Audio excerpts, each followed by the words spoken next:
kids. This is Mr. Moorhead coming to you live from sunny Moorhead Studios in Garner, North Carolina. Yesterday, we talked a little bit about Queen Elizabeth, but we didn't get the full story. I am here today to explain to you exactly how remarkable this lady is. All right, so you already know a little bit about her and about the Tudor family, okay? So we're going to go through a little bit of her early life. Her tutors tend to, and when I say tutors, I'm saying T-U-T-O-R-S, not the last name Tudor, which is her last name. Her tutors tend to remark, and there's several writings about this, of how kind she is. She has this wonderfully kind disposition. She's just fun to be around, friendly, just an all-in-all good child, okay? Now, she has a gift. She is very gifted with language arts, not only in her language, but she is gifted in language arts in other languages. She is super intelligent, probably on scale with being a genius. So you can see some of the languages that she speaks up there. Two of the languages are two of the more difficult languages on earth to understand, but she is fluent in them. And even at your age, guys, your age, she is translating books that are like college level books into these languages. Like, she understands the words, she understands all of this. Remember I told you that Catherine Parr had written a book? She actually translates that into other languages for Catherine Parr. That's her stepmother, Henry's sixth wife. So you see her as this gifted linguist, all right? So those are some of her personality traits, so you know what's going on, how she acts. But there is a phrase, and I didn't come up with it, but I'm going to steal it a little bit. She is often called the unlikely queen. You got to remember, she is third in line. You see 3 fingers. So the chances of her becoming queen are slimmer. However, if you look at her whole life and the hardships she faced, you will see that the fact that she even grew up normally would be quite amazing. Now, you got to remember that her dad kills her mom. Now, this was hidden from her and at a young age, but she does find out. Okay, we're probably guessing around 8 or 9, she found out, hey, my dad killed my mom. All right. You got to remember, her mom was accused of being a witch, all of these other things. And Mary liked to throw that at her. The best that we could tell, like to say, hey, you know, your mom was this, your mom was that. And that had to be hard growing up, knowing that your dad had killed your mom. All right. We do have evidence that she is neglected as well. And this probably goes back to the mom again. All right. So you got to remember, Mary was going to be the next princess in line. Then Mary's mother is divorced. She falls out of favor. Then we have Elizabeth. Mary is made to take care of Elizabeth. Elizabeth is like the shining star princess. And then when her mom is beheaded, Henry has another child, a little boy. It's like they stop paying attention to Elizabeth. She's not important anymore. We have several examples of where people wrote that her clothes were old, especially given she was a princess, like she's not dressing like them. We also know that she stayed in these little tiny properties. This family had prestigious homes all over the country, and some of the places that she stayed probably would be what we would consider a barn today.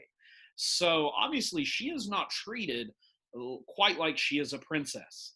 Now, with her brother, Mary tends not to like her. Her and Edward love each other. They are best friends, and people comment constantly how they look alike. We also don't know fully what happens, but around your age, Henry kicks her out. Henry kicks her out, banishes her, but then allows her to come back.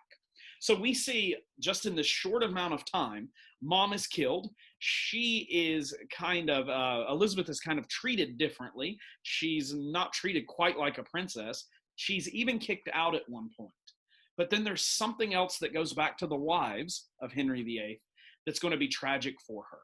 Henry VIII's 5th wife, number 5, Catherine Howard, was actually a cousin of Elizabeth's mom. That would make her Elizabeth's cousin as well. Elizabeth played with her as a little girl. Now, obviously, Catherine is much older, but they play together. They're related. Remember, Henry VIII's fifth wife was beheaded. So her mom is killed, and now her cousin is killed by her dad. That's two beheadings. And the second one, like, she fully understands that. She's close to your age. Now, if all of this sounds awful, it's going to get even worse. I kind of already covered this one, so I'm going to, I can get that last note. When Henry dies, Elizabeth's got to have a place to stay. Now, she does stay with her brother quite often as he is becoming king, but Catherine Parr, that is wife number 6, remember, a very nice lady, says, hey, Elizabeth, you can come stay with me. So we see Elizabeth stay with her quite a bit. So if we need to see this again, this is Elizabeth's mom. This is the one that was executed. This is her cousin. This one was executed. And this wife is the one that is going to take care of Elizabeth. But oh my gosh, the story gets worse. Catherine Parr right here is actually going to marry the brother of Jane Seymour. Jane Seymour's brother was super rich, arguably one of the wealthiest men in England, maybe top 2, 3 wealthiest people in England. So she, once her husband has died, that's Henry VIII, is going to marry Jane Seymour's brother. When she marries Jane Seymour's brother, this guy moves in with her. Seems normal so far. But then he starts showing up to Elizabeth's room really late at night. And this makes Elizabeth rightfully uncomfortable. And Elizabeth tries to surround herself with all these servants, but still he finds ways to see her alone. She even writes to Catherine Parr, but she erased it and rephrased it that this guy, your husband, can you make sure he doesn't touch me? So we know that there's abuse going on there. He is visiting her late at night. Even the servants are starting to write, like, this guy is a creep. There's something wrong with him. Catherine Parr, in one instance, comes in and sees her husband hugging Elizabeth. And it wasn't one of these, hey, good night, have a good night, or I haven't seen you in a while hugs. It's like an embrace. And Catherine Parr actually accuses Elizabeth of doing this. Not that she was being abused by her husband, that Elizabeth, this was her fault. And Catherine Parr is going to kick her out. All right? So think of this. We have beheading of the mother, beheading of the cousin, being kicked out, the dad dying, and now she's being abused by her stepfather.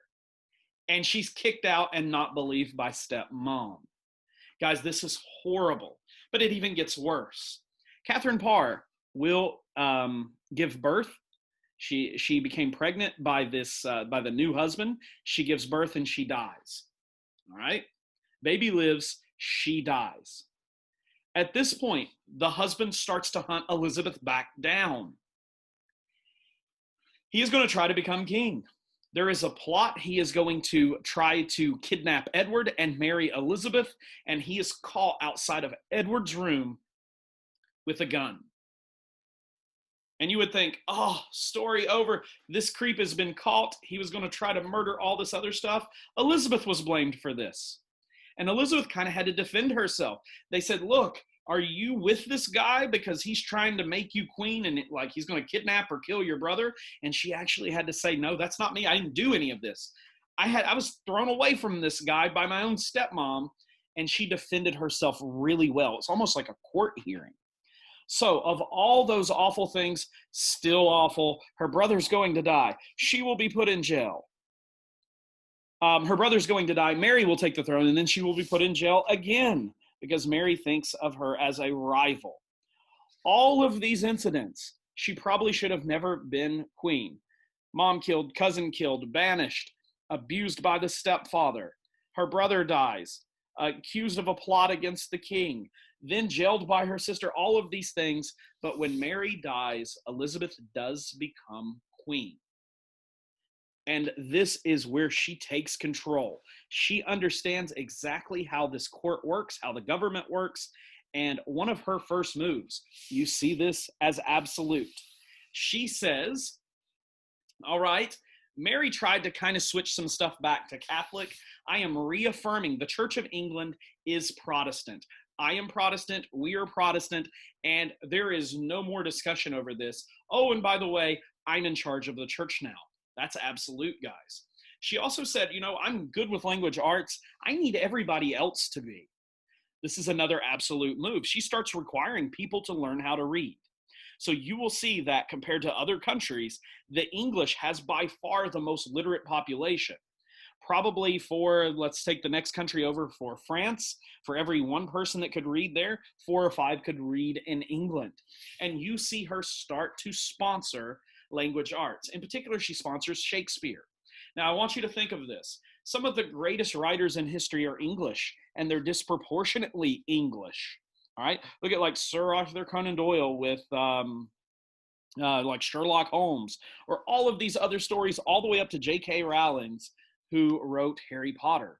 You will see that for the last 500 years, England is known for having these great writers, and it starts with Queen Elizabeth. Writing and language arts is not her only interest. She loves exploration. So she is going to have explorers go out. One of her explorers, Sir Walter Raleigh. That's our capital city. Now, he never actually went here, but it's named after him. Another one, Sir Francis Drake. Turns out there will be so much exploring, so much land claim. We have a state named after Queen Elizabeth. It is Virginia. Now, people will ask, how is Virginia named after? I don't understand it. Elizabeth had a nickname. She was called the Virgin Queen because she never married. Go ahead and laugh. But Virginia is named for her nickname. So that's where Virginia comes from. Now, she's going to continue to sponsor Protestants that are breaking away from the church, and she will make England the most powerful country in Europe, surpassing Spain. And it will stay that way all the way up until World War I, folks.